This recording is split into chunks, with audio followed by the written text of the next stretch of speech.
Okay guys, welcome back to a new video.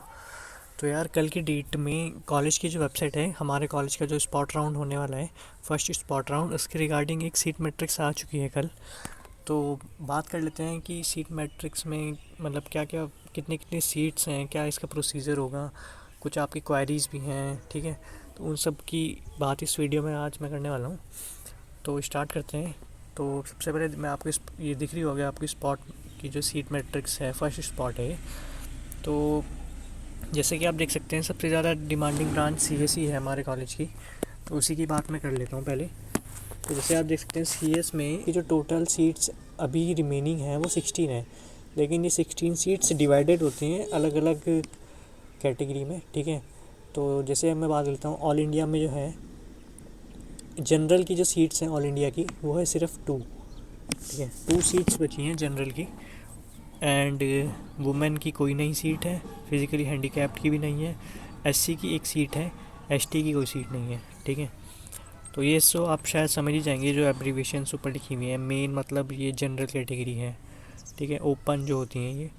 And ये women की है, ये आर्म्ड फोर्सेस, ये मेरे को आइडिया नहीं है, ये फिज़िकली हैंडीकैप्ड है। एंड ये ईडब्ल्यूएस, इकोनॉमिक वीकर सेक्शन, ठीक है। फिर बाकी सब में सेम ही है। तो ऑल इंडिया की जो कंप्यूटर साइंस में जनरल की सीट्स हैं वो 2 है।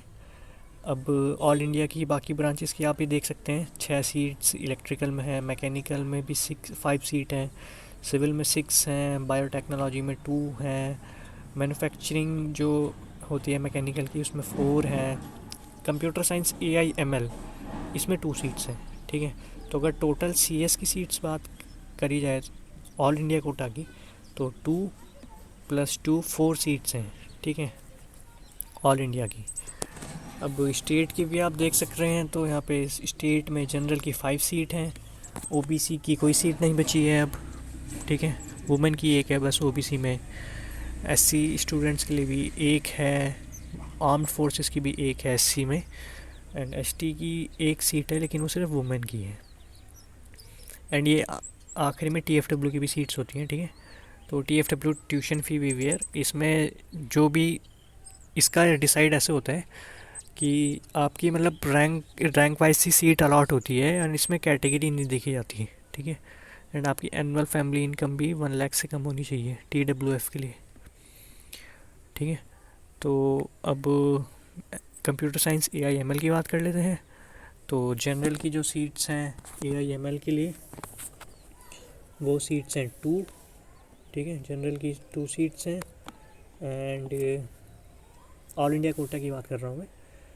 जनरल की स्टेट कोटा में जनरल के लिए 5 सीट्स हैं, ठीक है, काफ़ी सीट्स हैं, 5 बहुत ज़्यादा होती हैं। तो सेकंड राउंड तक ही, अगर ये सेकंड राउंड में गई तो ये फिर ये 1 या 2 ही सीट बचेंगी, या 0 हो जाएंगी वो, ठीक है। ओबीसी के लिए कोई सीट नहीं बची है, एंड एससी कैंडिडेट्स के लिए 1 सीट है, ठीक है, ये एक आप देख पा रहे होंगे।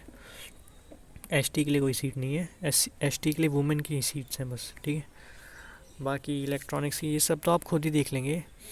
अब आगे बढ़ते हैं। आपका एक क्वेरी ये है कि मान लीजिए, मैं आपको एक एग्जांपल देता हूँ कि कोई बच्चा है जो स्टेट कोटा का है, एंड उसको चाहिए CS स्टेट, और वो जनरल स्टूडेंट है, ठीक है। तो स्टेट में जनरल में जाएंगे एंड CS की देखेंगे, तो 5 सीट्स मिलती हैं आपको देखने के लिए, ठीक है। और मान लीजिए 5 की 5 सीट्स फुल हो जाती हैं, ओके। और जो ऑल इंडिया कोटा है, ऑल इंडिया कोटा की सीट बच रखी हैं 2 सीट।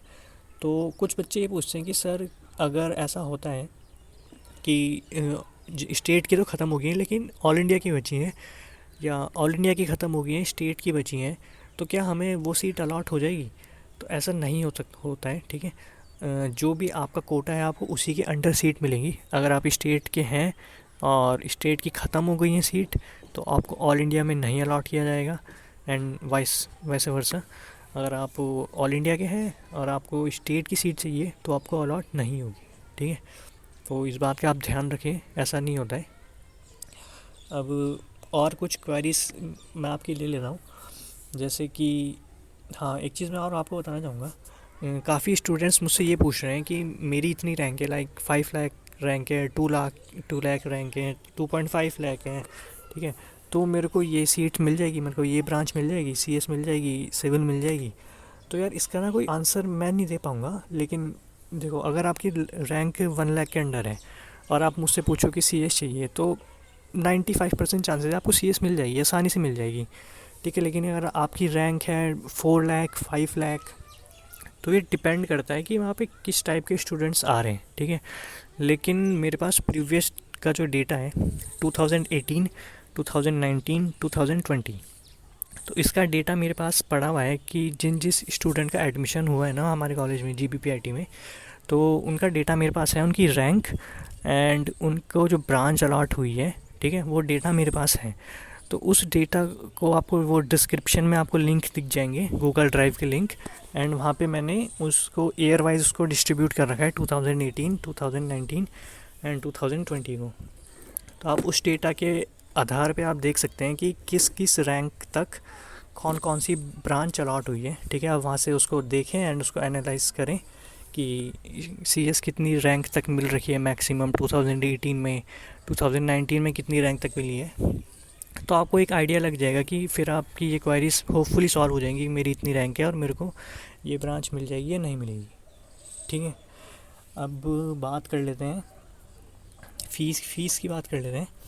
तो फ़ीस जो होती है वो होती है, अब तक की बात जो है वो 2000 रुपीज़ है, ठीक है। 2000 अब तक हुई है, और इस बार का कह नहीं सकता मैं, अभी कोई नोटिस मेरे को ऐसा दिखा नहीं है, पर होपफुली 2000 ही होगी इस बार, ठीक है। क्योंकि यूटीयू की 2000 थी, यूके टेक वाली जो थी 2000 थी, तो ये भी 2000 ही होगी।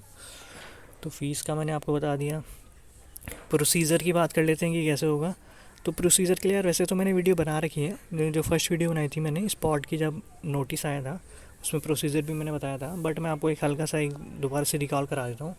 प्रोसीजर ये होता है कि जैसे 29 को और 30 को है, तो 29 को आपको वहाँ पे जाना है, आपसे फ़ीस सबमिट करेंगे, आपका नाम और आपकी शायद रैंक वहाँ पे लिखी जाती है, एंड आपको एक स्लिप दे देंगे।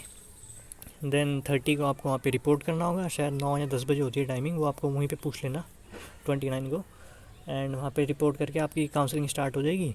देन असेंडिंग वाइज आपको बैठा देंगे वहाँ पे, रैंक वाइज बैठाएंगे, एंड एक एक स्टूडेंट आके उस जो जो उसकी ब्रांच चाहिए होगी वहाँ वो उससे पूछा जाएगा, ठीक है। अगर सीट होगी तो आपको मिल जाएगी, नहीं होगी तो फिर आपको कोई और ब्रांच के लिए जाना होगा।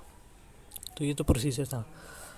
अब बात कर लेते हैं डॉक्यूमेंट्स की, ठीक है।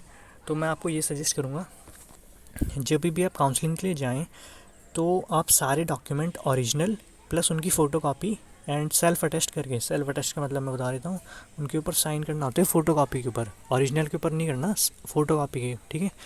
तो ये सब आप लेकर जाएं, एंड अगर आपका एडमिशन हो जाता है तो वो आपको वहाँ पे ओरिजिनल प्लस ये दिखाने पड़ सकते हैं, मतलब पड़ेंगे ही वैसे तो, ठीक है। एंड और हाँ, एक चीज़ और, अगर आपका एडमिशन हो जाता है तो आपको फ़ीस भी उसी टाइम सबमिट करनी होती है।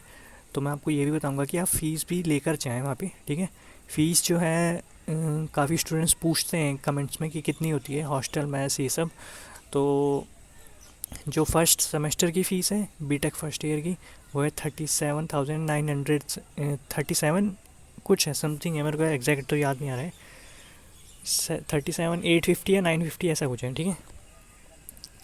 एंड आपकी हॉस्टल प्लस मैथ्स तो उस समय जमा नहीं होगी क्योंकि अभी कॉलेज ऑफलाइन मोड में नहीं खुला है, बट मैं बता देता हूँ कि हॉस्टल की अब तक जितनी हुई है वो है, हॉस्टल की है 2480, एंड आपकी मैथ्स की है 14,000, ठीक है। ये अब तक का मैं बता रहा हूँ, जब तक लास्ट टाइम कॉलेज जब खुला था तो इतनी हमने सबमिट करी थी। तो ठीक है, होपफुली आपकी अब सारी क्वेरीज सॉल्व हो चुकी होंगी इस वीडियो के थ्रू।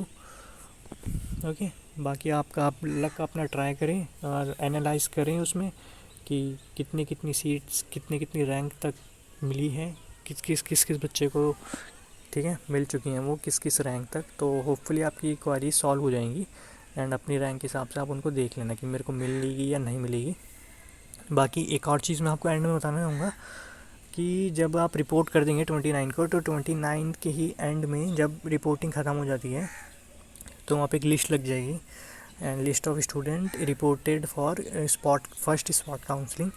तो लिस्ट में आप देख लीजिएगा कि इतने रैंक के स्टूडेंट आए हैं, एंड उस हिसाब से आप फिर उस लिस्ट को असेंडिंग ऑर्डर में कन्वर्ट करना रैंक वाइज, एंड फिर अपनी रैंक के हिसाब से देख लेना कि मेरी रैंक से नीचे कितने, मेरी रैंक से लोअर रैंक के कितने बंदे हैं, तो आपको आइडिया हो जाएगा कि आपको वो सीट मिलेगी या नहीं मिलेगी। ठीक है, तो ओके, इस वीडियो में इतना ही। बाकी आपको भी क्वेरी है तो आप डिस्क्रिप्शन में इंस्टाग्राम हैंडल का मेरा लिंक है, आप वहाँ पे जाके मेरे को कुछ पर्सनली आपको कुछ पूछना है तो वो पूछ सकते हैं, वरना आपको कुछ नॉर्मली ऐसे तो आप कमेंट कर सकते हैं। ठीक है, होपफुली मैं आपके रिप्लाई कर दूँगा तो मेरे को उसकी नॉलेज होगी। ओके, तो फिर मिलते हैं किसी अगली वीडियो में, तब तक के लिए बाय।